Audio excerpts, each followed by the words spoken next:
CF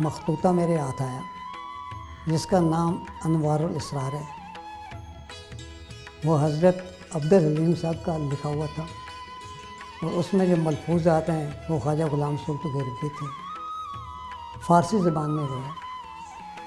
اس کا مطالعہ کرتے ہوئے اچانک یہ بات سامنے آئی کہ خواجہ غلام سلطان صاحب نے بلے شاہ کا نام بو علی شاہ بتلایا. اس حوالے کو بنیادی حوالہ یہی اس کتاب کا تھا. اس کے بعد جیسے میں نے اس کو بلڈ اپ کیا، اس میں یہ بات بڑی کم تھی کہ میں نے اس کو ثابت کرنا ہے. میں نے تو اس کو نگیٹ کرنا ضروری تھا جو کہ 250 سال سے لکھا آ رہا تھا کہ اس کا نام عبداللہ ہے. تو اس پہ کافی عرصہ لگا اور بالآخر وہ جو مطلوبہ مواد ملتا گیا اور میں نے اس کو لکھ دیا. پھر میں نے اس کو جسٹیفائی کیا یونیورسٹی میں جا کر، اور اس کے بعد یونیورسٹی والوں کی اپنی بات تھی، انہوں نے اس کو شائع بھی کر دیا. اور پھر اسی میری بات کو پی ایچ ڈی لیول کے جو اسکالر ہیں جنہوں نے پی ایچ ڈی کی ہے بلے شاہ پر، اس نے بھی اس کو لکھا کہ یہی نام صحیح ہے، جناب ریاض شاہ صاحب. ابتدائی دینی تعلیم کی تکمیل کے بعد بلے شاہ اعلیٰ دینی تعلیم کی خاطر قصور روانہ ہوئے.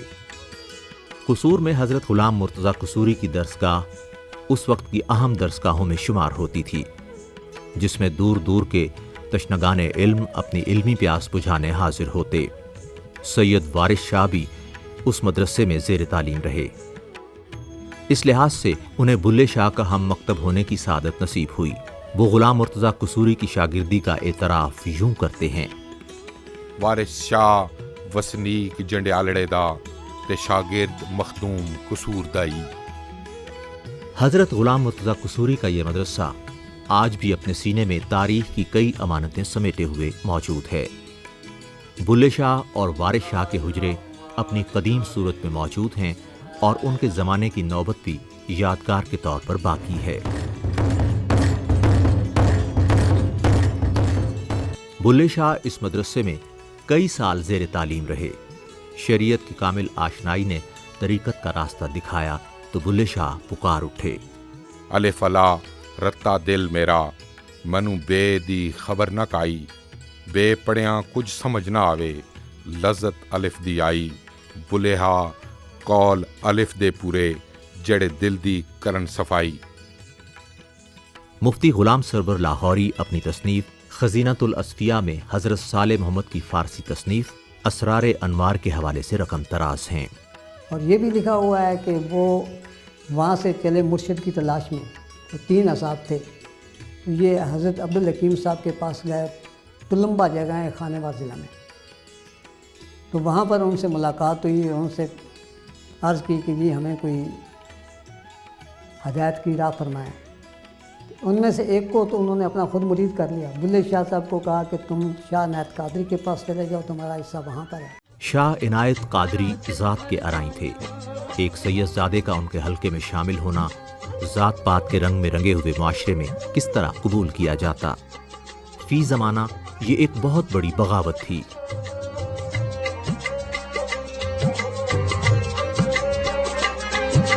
من لے بلیا ساڈا کہنا چھڈ دے بلا رائیاں، آل نبی اولاد دینو، آل نبی اولاد دینو، تو کیوں لیکا لایا، بلے نوں سمجھاون آیا، بھیڑاں تے بھر جائیاں. بلے شاہ مرشد کی ذات گرامی میں جذب ہو چکے تھے. وہ بھلا کب ان باتوں میں آنے والے تھے؟ واضح اور دو ٹوک الفاظ میں معترضوں کے منہ بند کر دیے. جہڑا سانو سید سدے دوزخ ملن سزایا، جو کوئی سانو رائی آکے، جو کوئی سانو رائی آکے بہشت دی پیگا پایا، بلے نوں سمجھاون آیا، بھیڑاں تے بھر جائیاں. اصل میں سید ہونا، ارائی ہونا، جاٹ ہونا، گجر ہونا، یہ چیز جو ہے یہ عظمت والی نہیں ہے، یہ شناخت والی نہیں ہے. اصل چیز یہ ہے کہ آپ کی سوچ کیا ہے، آپ کا عقیدہ کیا ہے، آپ کا نظریہ کیا ہے، اور پھر آپ کا عمل کیا ہے، آپ کرتے کیا ہے.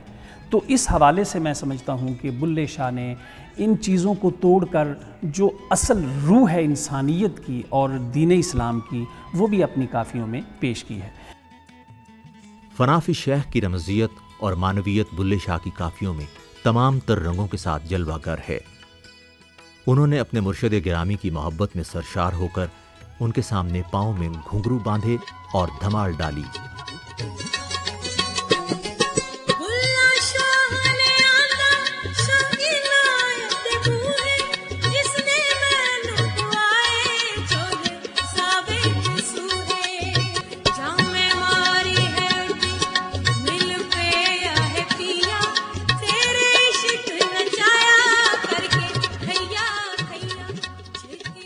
عنایت قادری نے ان سے کہا کہ بلیا آج لنگر تم تقسیم کرو۔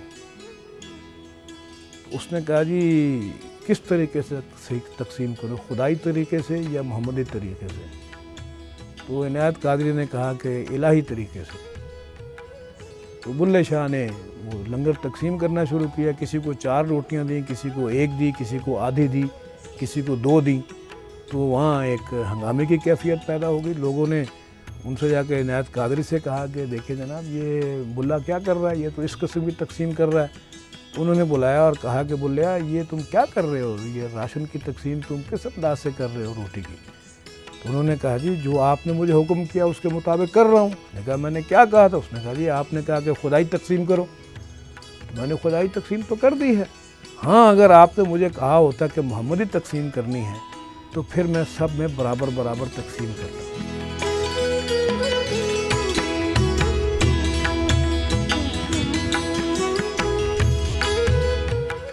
حضرت بلے شاہ کا زمانہ انتشار اور طوائف الملوکی کا زمانہ ہے۔ دہلی کی مرکزیت دم توڑ چکی تھی۔ اورنگزیب عالمگیر کے نالائق اور لالچی جانشینوں میں اقتدار کی جنگ نت نئے فتنوں کو جگانے لگی۔ وہ یہ دیکھتا ہے کہ کس طرح ایک بہت بڑی سلطنت جو ہے وہ زوال کا شکار ہوتی ہے، اور یہ صرف سیاسی زوال نہیں ہے بلکہ ہمہ گیر زوال ہے کہ سیاست کی تنابیں ٹوٹنا شروع ہوتی ہیں، اور اقتدار کے ایوانوں میں جب حکمرانوں کے آنا اور جانا ہوتا ہے تو اس کے ساتھ جو خون ریزی ہوتی ہے، جو سازشوں کے جال بچھتے ہیں۔ الٹے ہور زمانے آئے، سچیاں نوں پہ ملدے دھکے، جھوٹے کول بہائے۔ الٹے ہور زمانے آئے، بوریاں والے راجے کیتے، راجیاں بھیک مگائے۔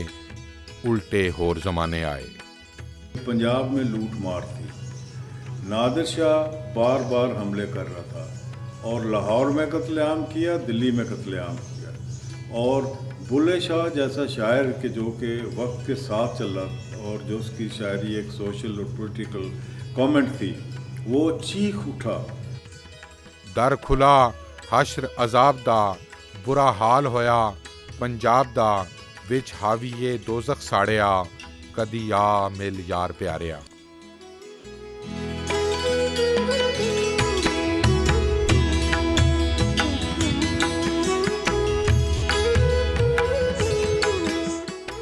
بلے شاہ طریقت کے قادری سلسلے سے وابستہ تھے۔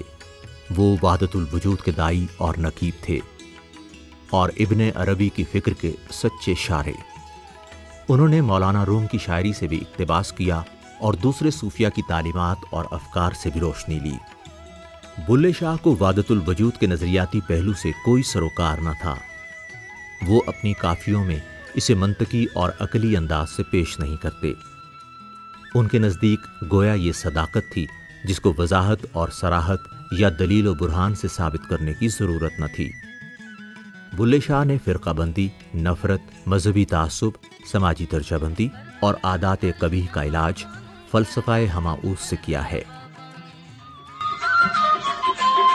کر بندک پر دیا بابان، کر صاف دلے دیا خوابان، کل ایسے گھر وچ ڈھک دیے، گل ایسے گھر وچ ڈھک دیے، ایک نقطے وچ گل مکدی ہے، ایک نقطے وچ گل مکدی ہے، ایک نقطے وچ گل مکدی ہے، ایک نقطے وچ گل مکدی ہے، ایک نقطے وچ گل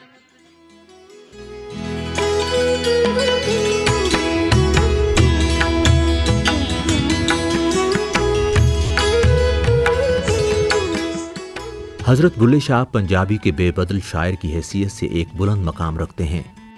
انہوں نے پنجابی زبان میں جو شاعری کی وہ اپنے اسلوب، لفظیات اور تکنیکی عناصر کے باعث باقی شاعروں سے منفرد اور ممتاز دکھائی دیتی ہے۔ بلے شاہ نے کیوں پنجابی کا انتخاب کیا؟ اس کی وجہ یہ ہے کہ ان کا ایک صوفیانہ مزاج ہے۔ صوفیانہ مزاج میں یہ بنیادی طور پہ ایک بات شامل ہوتی ہے کہ صوفی لوگوں کی پراپرٹی ہوتا ہے، اپنے ارد گرد بسنے والوں کی پراپرٹی ہوتا ہے۔ لوگ اس کے دوارے پہ آئیں گے کچھ لینے کے لیے آئیں گے، رہنمائی کے لیے آئیں گے۔ وہ جو روحانی سطح پہ اپنے تجربات حاصل کرتا ہے ان کو شعر کی صورت اس لیے نہیں دیتا کہ وہ خود اپنی سیٹسفیکشن چاہتا ہے، سیلف سیٹسفیکشن نہیں چاہتا، وہ اس کے ذریعے لوگوں کو اپنے اس روحانی اور علمی تجربے میں شامل کرنا چاہتا ہے جس سے وہ خود گزرا ہے، تاکہ لوگ بھی اس منزل کو پا سکیں۔ اس طرح صوفی معاشرے کا مصلح بھی ہوتا ہے، رہنما بھی ہوتا ہے۔ تو بلے شاہ نے اپنے تجربات پنجابی زبان میں اس لیے نظم کیے کہ عوام کی زبان پنجابی تھی۔ میں تو سمجھتا ہوں کہ بلے شاہ نے ہی ہمیں سچ بولنے کی جرت سکھائی ہے۔ تو جن لوگوں کو کوئی لوگ اپنے آپ کو انقلابی کہتے ہیں، کچھ لوگ حقیقت پرست کہتے ہیں، تو یہ سارے لوگوں کا لیڈر، انقلابیوں کا بھی اور حقیقت پرستوں کا بھی بابا بلے شاہ ہے۔ منہ آئی بات نہ رہندی ہے، منہ آئی بات نہ رہندی ہے، جھوٹ آکھاں کچھ بچدا ہے، سچ آکھاں بامبر مچدا ہے، دونوں گلاں تو جی جچدا ہے، جچ جچ کے جبھاں کہندی ہے، منہ آئی بات نہ رہندی ہے، منہ آئی بات نہ رہندی ہے۔ چونکہ کوئی مسودہ اس لحاظ سے ہاتھ کا لکھا ہوا یا اس دور کا نہیں ملتا، اس لیے قوالوں نے، گانے والوں نے، کچھ روایت کرنے والوں نے جو کلام جمع کیا اس کی تدوین کے بعد کچھ چیزیں میری رائے ہے کہ اس میں ایسی شامل ہو گئیں جن کو ایسی آزادی کی طرف لے جایا جا سکتا ہے کہ جو مذہب سے متصادم ہے۔ لیکن میں سمجھتا ہوں کہ جو آصف خان صاحب نے ان کا کلام بلے شاہ کا مرتب کیا تو وہ آغاز سب سے پہلے جو کلام انہوں نے لگایا ہے وہ ایک حمدیہ ان کی کافی ہے۔ الف اللہ رتا دل میرا مینو بے دی خبر نہ کائی تے بے پڑھیاں کچھ سمجھ نہ آوے لذت الف دی آئی۔ بابا نانک، شاہ حسین اور بلے شاہ بزرگ شاعر اور اپنا ان کا کنٹریبیوشن ہے۔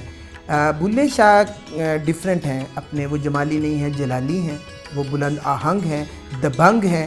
یہ ان کے وقت کی کچھ ضرورت بھی تھی، ان کا وقت یہ نہیں تھا کہ آپ نکرے بیٹھ کے نا تو اللہ اللہ کریں، انہوں نے اس سے زیادہ بڑھ کے ایکٹیولی پارٹیسپیٹ کیا، اور ان کے لہجے کو ہی جو ترنم سوٹ کیا انہوں نے اپنایا اور جو ردم سوٹ کیا۔ اس کافی دے وچ بھی راگ تلنگ دا ہی استعمال ہے، تلنگ راگ دے وچ اس دی تون ترتیب دتی گئی ہے۔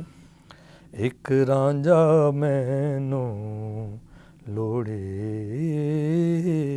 دا کن فیکونو اگے دیاں لگیاں،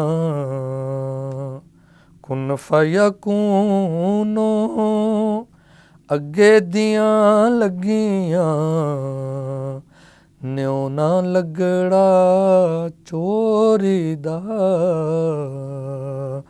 نیو نہ لگڑا چوری دا،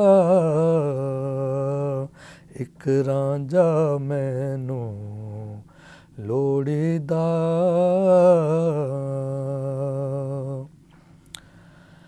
احد احمد وچ فرق نہ بھلیا، احد احمد وچ فرق نہ بھلیا،